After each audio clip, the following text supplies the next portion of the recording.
ഇപ്പോൾ ഒരു വാർത്തയിലേക്ക് നേരെ നമ്മൾ പോകുന്നു. ഒരു ദൃശ്യം പ്രേക്ഷകർക്ക് കാണിച്ചു തരാം. കൊച്ചി ധനുഷ്കോടി ദേശീയപാതയിൽ 6-ാം മൈലിന് സമീപം റോഡരികിൽ കാട്ടാനക്കൂട്ടം. തുടർച്ചയായ 2ാം ദിവസമാണ് പ്രദേശത്ത് കാട്ടാനകൾ എത്തുന്നത്. ആദിമ ദൃശ്യങ്ങളിലേക്ക്.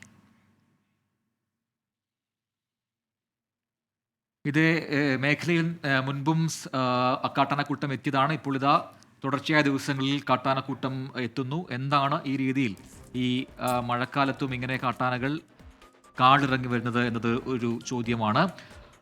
എബിൻ ജോസ് തൊടുപുഴയിൽ നൽകും അതിന്റെ കൂടുതൽ വിവരങ്ങൾ. എബിൻ, നേരത്തെ കാട്ടാനകൾ ഇറങ്ങിയ അതേ സ്ഥലത്ത് തന്നെയാണോ ഇപ്പോൾ ഇന്നും ഈ കാട്ടാനകൾ എത്തിയിരിക്കുന്നത്? ഇപ്പോഴും അത് ജനവാസ മേഖലയിൽ തുടരുന്നുണ്ടോ? എന്താണ് അവിടുത്തെ സാഹചര്യം ഇപ്പോൾ?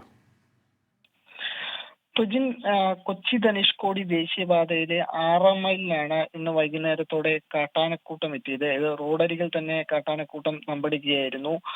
ഗതാഗതം തടസ്സപ്പെട്ടിരുന്നു. പിന്നീട് ഫോറസ്റ്റ് ഉദ്യോഗസ്ഥരെത്തിയാണ് കാട്ടാനയെ കാട്ടിലേക്ക് കയറ്റിവിട്ടത്. കഴിഞ്ഞ ദിവസവും സമാനമായ രീതിയിൽ വൈകുന്നേരം കാട്ടാന എത്തുന്ന സാഹചര്യം ഉണ്ടായിരുന്നു. പതിവായി കാട്ടാന എത്തുന്ന മേഖലയാണ്. അതുകൊണ്ട് തന്നെ ജനങ്ങൾ പലതവണ പരാതികൾ പറഞ്ഞിട്ടുള്ളതാണ്. ഇന്നും കാട്ടാന എത്തി ഗതാഗതം തടസ്സപ്പെടുന്ന സാഹചര്യം ഉണ്ടായിരുന്നു.